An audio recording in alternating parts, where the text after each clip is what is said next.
নমস্কার বন্ধুরা, গোলুস কিচেনে আপনাদেরকে স্বাগত জানাই। আশা করি আপনারা অনেক ভালো আছেন। বেশি কথা বাড়াবো না একদম, আমি সোজা রেসিপিতে যাব। তার আগে একটাই কথা বলে দেব যে আমি আজকে আপনাদের একদম সহজে নরম তুলতুলে সুজির পাটিসাপটা, যেটা প্রিন্টেড পাটিসাপটা আপনাদের করে দেখাবো, যে বাড়িতে আপনারা সহজে কিভাবে এত সুন্দর প্রিন্টেড পাটিসাপটা কিভাবে বানাতে পারবেন। তাহলে চলুন কথা না বাড়িয়ে মেন রেসিপিতে যাওয়া যাক। এখানে দেখুন আমি গণেশের সুজির প্যাকেট কিনে নিয়েছি। এটা 200 গ্রাম প্যাকেটের সুজি। আমি এই আজকে 300 গ্রাম সুজি মতন ব্যবহার করে আপনাদের পাটিসাপটা করে দেখাবো।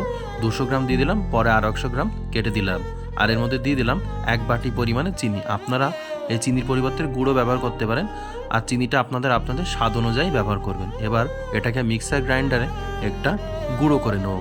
দেখুন পাউডারটা হয়ে গেছে। এবার আমি এই পাউডারটা একটা আলাদা পাত্রে তুলে নেব। আমি একটা গামলার মধ্যে সেই গুঁড়োগুলো ঢেলে নিলাম।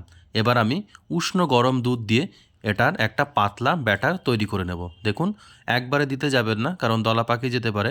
অল্প অল্প করে দেবেন, দিয়ে ভালো করে একটা মিহি ব্যাটার প্রথমে তৈরি করে নেবেন। দেখুন প্রথমে আমি এরকম মিহি করে নিয়েছি। এবার আমি এর মধ্যে দিয়ে দেব 1 বাটি পরিমাণে ময়দা। এই ময়দাটা দিয়ে এবার আমি এর মধ্যে আবার উষ্ণ গরম দুধ দিয়ে ভালো করে একটা ব্যাটার করে নেব। আপনাদের যদি দুধ হাতের সামনে না থাকে কোনো ব্যাপার না, আপনারা জলও ব্যবহার করতে পারেন, উষ্ণ গরম জল। দেখুন আমি অল্প অল্প দুধ দিচ্ছি আর একটা ব্যাটার তৈরি করে নিচ্ছি। দেখুন মোটামুটি এরকম একটা থকথকে একটা ব্যাটার করে নিয়েছি। এবার এটাকে আমি আধা ঘন্টার মতন ঢেকে রেখে দেব।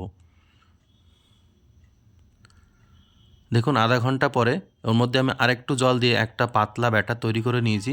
আর প্রিন্ট করার জন্যে আমি একটা আলাদা বাটিতে ব্যাটার তুলে তাতে কালার মিশিয়ে এরকম ছোট্ট একটা বোতলের মধ্যে ব্যাটারটা ঢেলে নেব, যাতে ডিজাইন করতে আমার সুবিধা হয়। দেখুন আমি ছোটো বোতলে তুলে নিয়েছি। এবার যে পুরটা ভরবো, এটা আমি নতুন গুড়ের সন্দেশ কিনে নিয়ে এসেছি। এবার এটা দিয়ে আমি লম্বা লম্বা করে একটা লেচি মতন কেটে নেব, লম্বা লেচি।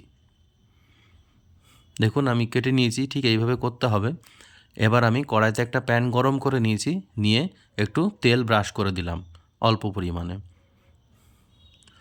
মোটামুটি যখন কড়াইটা গরম হয়ে যাবে, তখন দেখুন এই ব্যাটারটা আমি এরকম গোল গোল করে ঘুরিয়ে একটা প্রিন্টেড বানিয়ে নিচ্ছি। এরকম একটা ডিজাইন করে নিলাম।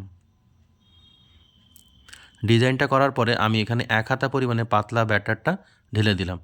ঢেলে দিলে কড়াইটা আমি এরকম হালকা করে ঘুরিয়ে এরকম করে চারি সাইডে আমি ব্যাটারটা ফেলে দিলাম। এই ক্ষেত্রে জালটা কিন্তু মিডিয়াম আঁচে রাখতে হবে। দেখুন মিডিয়াম আঁচে রাখার পরে যখন উপরটা শুকনো শুকনো হয়ে যাবে, তখন সাইড দিয়ে পুরটা দিয়ে দেবেন।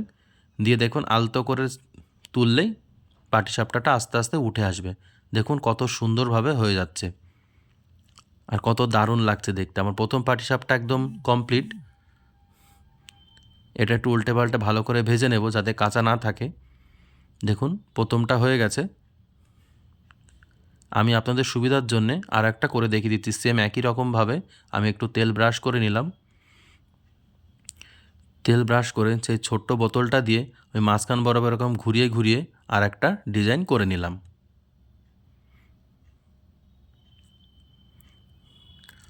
এবার এটা যখন হালকা একটু শুকিয়ে এসছে, তখন আমি আবার কিছুটা পরিমাণে ব্যাটার এখানে দিয়ে চারি সাইডে এরকম ঘুরিয়ে দিয়ে দিলাম। দেখুন উপরটা যখন শুকনো হয়ে যাবে, এই ক্ষেত্রে কিন্তু জালটা মিডিয়াম আঁচেই থাকবে। এবার দেখুন আবার সেমভাবে একই রকমভাবে আমি ঘুরিয়ে ঘুরিয়ে এরকম করে রোল করে নিচ্ছি। আমার এই ভিডিও যদি আপনাদের ভালো লেগে থাকে, তাহলে লাইক, কমেন্ট, শেয়ার ও সাবস্ক্রাইব করে কিন্তু আমার পাশে থাকবেন। আর পাশে থাকা বেল আইকনটা অবশ্যই ক্লিক করে দেবেন। দেখুন এই পাটিসাপটাটা হয়ে গেছে। আমি সবগুলো ঠিক এমনভাবে বানিয়ে নেব। আর দেখুন কতটা সুন্দর দেখতে লাগছে। আশা করি আপনারা প্রথম থেকে শেষ অবধি অবশ্যই ভিডিওটা দেখবেন। দেখুন কত সুন্দর দেখতে লাগছে আর খেতে অসাধারণ স্বাদ। আমার এই ভিডিওটা যদি আপনাদের ভালো লেগে থাকে, তাহলে লাইক, কমেন্ট, শেয়ার ও সাবস্ক্রাইব করে আমার পাশে থাকবেন। আর পাশে থাকা বেল আইকনটি অবশ্যই ক্লিক করে দেবেন। আর বাড়িতে একবার হলেও এরকম বানিয়ে খেয়ে দেখবেন। কেমন হলো জানাতে কিন্তু একদম ভুলবেন না। দেখা হচ্ছে পরের ভিডিওতে। ততদিন আপনারা ভালো থাকবেন, সুস্থ থাকবেন। থ্যাংক ইউ বন্ধুরা দেখার জন্যে।